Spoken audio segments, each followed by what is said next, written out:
Assalamualaikum warahmatullahi wabarakatuh. Halo sahabat sejuta kisah.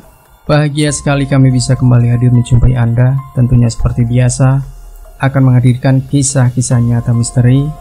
Dan untuk kesempatan kali ini kami akan berbagi sebuah kisah nyata misteri yang berjudul Bertarung Melawan Jin Kucrit. Demi mengangkat setumpuk batangan emas, aku bertarung mati-matian dengan sosok jin. Namun setelah berhasil, yang terjadi justru sangat mengecewakan. Ketika aku sedang menyaksikan tayangan dunia lain di Trans TV sambil menikmati secangkir kopi ginseng, istriku memberitahu kalau di luar ada tamu yang ingin bertemu denganku. Aku bergegas. Di ruang tamu kulihat Pak Ahmad. Ia sedang membuka-buka koran pagi. Setelah basa-basi sebentar, ia langsung kepada pokok persoalan yang ingin disampaikannya, dan aku menyimaknya baik-baik. Kurang lebihnya begitulah kesimpulannya, Pak. Karena Pak Wahyu yang modalin, berapapun hasilnya nanti, dia siap berbagi sama rata. Pak Ahmad menutup penuturannya. Yang saya pikirin bukan itunya. Saya heran atas dasar apa Bu Haidar begitu percaya dan yakin kalau di rumahnya ada timbunan harta peninggalan almarhum. Apakah Pak Haidar itu orang kaya atau salah seorang koruptor barangkali? Tukasku ragu. Sahabatku yang bernama lengkap Ahmad Ali itu tersenyum.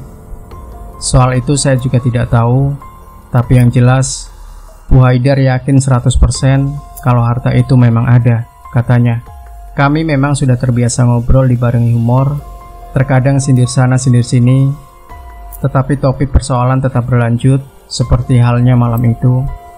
Setelah menyalakan rokok, Pak Ahmad Ali kembali bertutur. Menurut Bu Haidar, awal mulanya melalui mimpi almarhum suaminya yang bilang kalau dia sendiri yang menaruh emas tersebut di bawah lantai ruang tamu. Tetapi dia berpesan kalau tanaman itu baru bisa diangkat setelah genap waktunya, dan hanya akan menjadi kenyataan kalau yang mengangkatnya adalah seorang yang berhati lurus. Artinya nggak bisa dilaksanakan oleh sembarang orang. Berapa banyak jumlahnya? Tanyaku berubah serius. Kalau nggak salah, setelah beberapa kali Bu Haidar mendatangkan orang pintar ke rumahnya, rata-rata mengatakan ada sekitar 40 batang. Itu menurut mereka. Sedangkan menurut hemat saya, sekiranya Pak Wahyu berkenan, nanti kan bisa diperiksa ulang. Selanjutnya saya serahkan sepenuhnya sama Pak Wahyu. Begitu pesan Bu Haidar. Aku manggut-manggut mendengar cerita yang bernada menggiurkan itu. Sebagai seorang yang dikenal memiliki kemampuan mengangkat harta terpendam dengan kekuatan supranatural, tentu saja aku harus menerima tawaran menarik ini. Seminggu kemudian, Pak Ahmad Ali memperkenalkan aku kepada Ibu Haidar. Setelah berkenalan dan bisa cepat akrab, wanita di ambang usia senja itu mulai menceritakan ulang ihwal mimpi-mimpinya. Kenapa saya begitu yakin bahwa benda itu memang ada? Karena mimpi itu terus berulang-ulang datang dalam tidur saya, katanya. Malam itu juga aku melaksanakan penerawangan, menembus dunia lain melalui ketajaman mata batinku. Hasilnya cukup meyakinkan. Apa yang kulihat tak jauh beda dengan apa yang diceritakan Ibu Haidar. Di bawah lantai ruang tamu rumah wanita yang telah lama hidup menjanda itu, memang terlihatan lantakan emas. Setelah merasa yakin, maka kupastikan langsung hari H untuk ritual pengangkatan. Selasa malam 9 Desember 2003, semua sarana sudah tersaji rapi, antara lain 7 macam buah-buahan, 7 rupa kembang, 7 macam jajan pasar, sebatang cerutu lengkap dengan kinang bantalan, sepiring nasi putih, seekor ikan mas goreng, sebungkus rokok kretek gudang garam merah, kopi manis dan kopi pahit, teh manis dan teh pahit, segelas air putih, dan sebotol minyak khusus yang biasa dipergunakan untuk melaksanakan upacara ritual semacam ini. Minyak tersebut biasa juga disebut minyak jin. Harganya jutaan rupiah.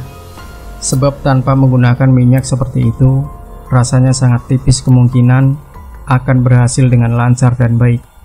Sejumlah orang telah berkumpul di ruang tengah, berzikir membaca surat Al-Ikhlas secukupnya. Pengertian secukupnya di sini ialah baru boleh berhenti setelah ada petunjuk dari Pak Nurdin. salah seorang rekanku yang akan disampaikan melalui aku harus langsung memberitahukannya kepada mereka yang berpikir. Di kamar khusus yang telah kupadamkan lampunya, hanya ada aku dan Pak Nurdin. Aku terus berinteraksi dan sangat melelahkan. Berdasarkan pendekatan, jin yang menguasai lantakan emas itu bernama Jin Kucrit. Setelah diadakan dialog, si Kucrit ini tidak mau menyerahkan begitu saja apa yang kami minta. Dia tetap bertahan sesuai perintah sang majikan, yaitu sebelum genap hitungan 6 tahun sejak benda tersebut ditanam oleh almarhum Pak Haidar. Dia tidak akan menyerahkan kepada siapapun, kendati kami melaksanakan hajat ini atas permohonan istrinya sendiri. Cukup lama kami bertarung dengan Jin Kucrit, hampir 1 jam. Pak Nurdin terus mengeluarkan jurus-jurus ampuhnya untuk mengalahkan Jin Kucrit. Si jin tetap bertahan. Dari langit-langit kamar, ku dengar jelas seperti benda berat saling berjatuhan menimpa kepalaku. Bruh, gedebuk, prang. Padahal aku tahu itu hanyalah pendengaranku saja, tidak nyata. Kecuali sosok Jin Kucrit yang memperlihatkan penampakannya secara jelas. Dia berbadan tinggi besar, hampir mencapai 10 meter. Rambut gondrongnya memang terlihat dikucir seperti gaya reserse masa kini. Mungkin karena itulah dinamakan Jin Kucrit. Sepasang kupingnya sebesar telinga gajah, matanya sebesar lampu sepeda motor, sedangkan bagian dada, tangan dan kakinya ditumbuhi bulu-bulu lebat. Sangat menyeramkan. Aku bersyukur karena tak lama kemudian Jin Kucrit menyerah, mengaku kalah, dan berjanji akan menyerahkan semua benda tersebut kepada kami. Ternyata benar, setelah lampu kunyalakan, batangan emas tersebut sudah tersusun rapi di atas hamparan sajadah. Berikut 2 buah liontin berbentuk bulat, yang satu bergambar wanita, satunya lagi bertuliskan Allah dalam bahasa Arab. Dari dalam bambu pendek yang terpaksa kupecahkan, terdapat pula gulungan kertas. Isinya mengatakan bahwa liontin bergambar wanita diperuntukkan khusus untuk putri tunggal almarhum Haidar yang bernama Lena. Sementara liontin bertuliskan Allah untuk istri tersayangnya, yakni Ibu Haidar sendiri. Benda-benda tersebut kemudian kuperlihatkan kepada semua yang hadir di situ. Kulihat mereka tersenyum puas menyaksikan keberhasilan kerja kami, terutama Ibu Haidar dan Lena. Mereka nyaris tak berkedip mencermati benda-benda berharga tersebut, heran, gembira, tetapi terkesan tak percaya pada penglihatan mereka sendiri. Betul-betul aneh tapi nyata. Kok bisa ya benda yang ada di dalam tanah diangkat ke atas, tapi keramiknya nggak ada yang pecah satupun? Benar-benar nggak masuk logika. Tadinya aku paling nggak percaya sama yang beginian, kata Lena. Kalau sekarang gimana? Tanyaku. Baru percaya 100%, soalnya ngelihat sendiri dan di rumah sendiri lagi. Liontinnya boleh Lena pakai, begitu juga yang buat ibu, sela Pak Nurdin. Kalau yang lainnya sebaiknya disimpan saja di tempat yang menurut ibu cukup aman. Kalau ibu mau jual, nanti saja kalau sudah pas waktunya. Seperti yang tertulis pada surat wasiat yang ditulis almarhum. Di sini disebutkan, apabila dimanfaatkan sebelum genap waktunya 6 tahun, taruhannya adalah nyawa.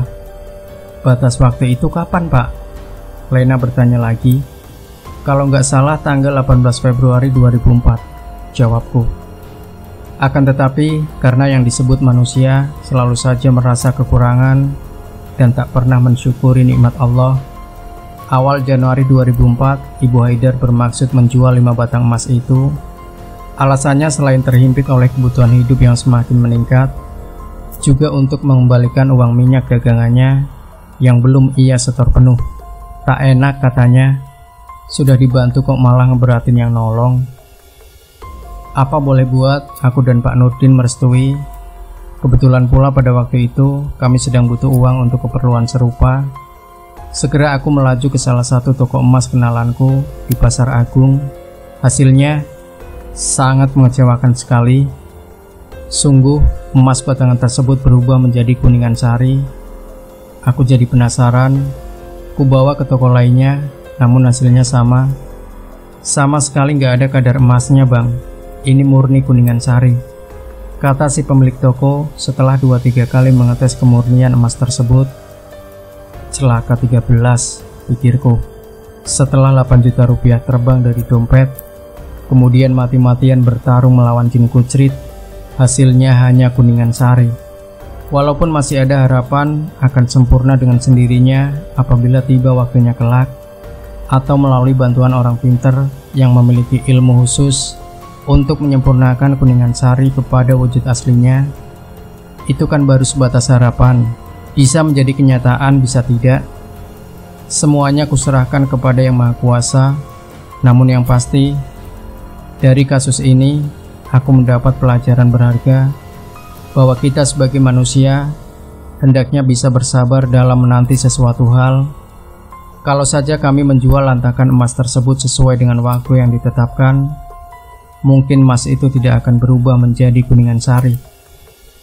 Demikian sahabat sejuta kisah, tinggalkan komentar Anda, like, share video ini, subscribe channel Sejuta Kisah, dan kembali nantikan kisah nyata misteri terbaru dari kami setiap harinya. Sampai jumpa. Wassalamualaikum warahmatullahi wabarakatuh.